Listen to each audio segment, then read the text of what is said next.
Well, how are we, you handsome people? Behind me I've got a Mercedes C220D. I don't know what year it is because it's on a private plate. It has got an ABS light on, a TPMS light, and a few other little warning lights on, which I'll show you now. I'm just going to grab my diag and we're going to get involved.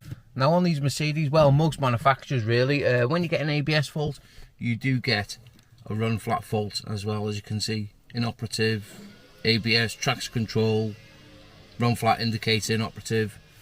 Now I've already done a full system scan and I've created a report. We're going to run into the ESP now, electronic stability program, switch ignition on. We're going to read these fault codes. I can always see down there, it's front left. Front left axle RPM sensor is implausible. Read the fault codes, stored, current and stored. We're not worried about the stored ones, but we are worried about the current and stored, which is the front left. Let's get out the car and have a little look.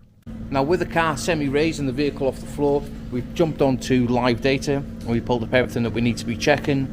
Now at the top right hand corner here, we have got the front left wheel speed sensor. So if I spin this wheel now, you should see if it's working.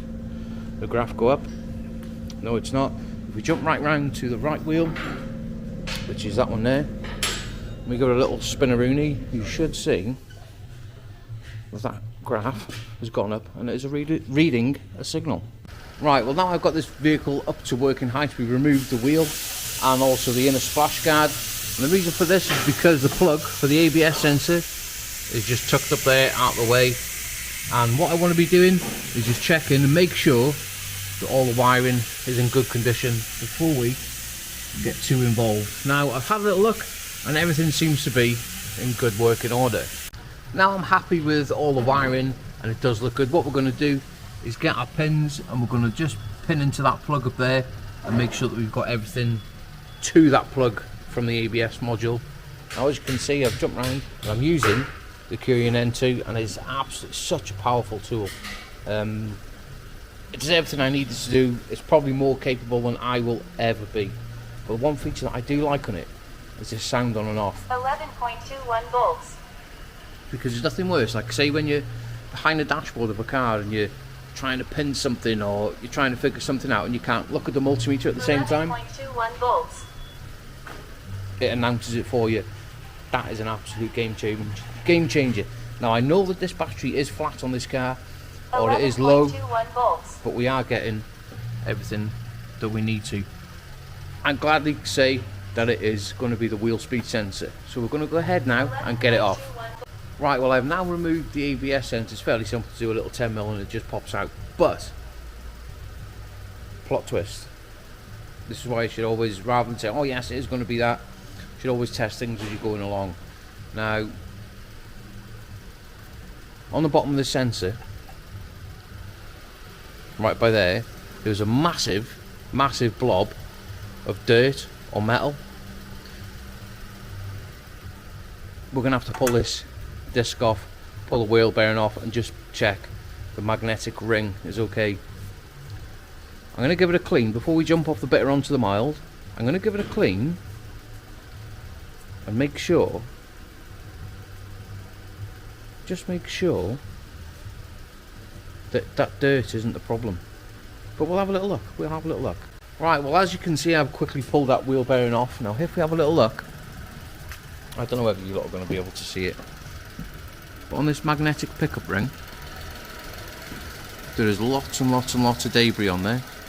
Can you see it all? What we're going to do, it's not going to hurt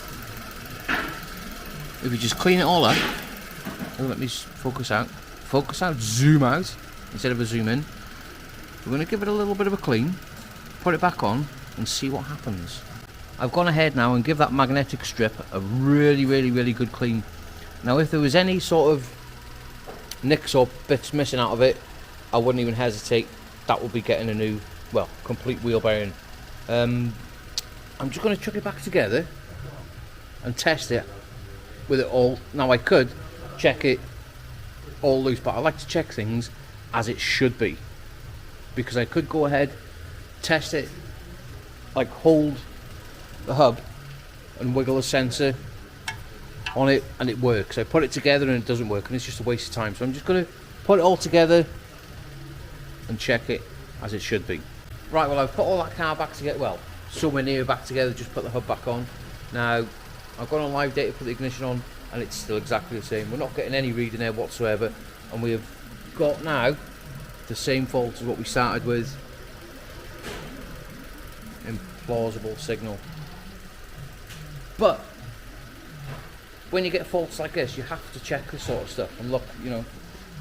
So we can confirm now that it is 100% the sensor that's at fault. Now, has all this debris failed the sensor, or has it just failed on its own cause? I do not know. But right, let's flip this camera around now. We're going to get that old ABS sensor out and wait for the new one to arrive. Right, well, with some more magic, we do like a little bit of magic on this show. We've got the brand new Bosch one that has turned up. Let's get this ABS sensor fitted to this hub. Now once I put that brand new sensor in, we've switched the ignition on, we've cleared the fault codes, and we've jumped round to live data. And if I just spin this wheel now, you should see that top right hand corner. Top left hand corner, top right, top left, I don't know. But anyway, top left, which is the front left wheel speed sensor. And as you can see now, it is getting a wheel speed signal. Right, now that's all fixaroo need. Let's get all this plastic covers and the wheel back on. Right, well that car now is all put back together. All the wheels on, torqued up. Let's have a little look on the dashboard. All them warning lights now have gone, but no tyre warning, ABS, stability control or anything like that. And everything is as it should be. We'll flip it round. So yeah, there you go. That is one ABS light fixed on a Mercedes. Going back into the video a little bit, that little bit of dirt, it could have caused it not to work correctly. Who knows? Who knows? But yeah, another successful job done. On to the next. Let's get it sent.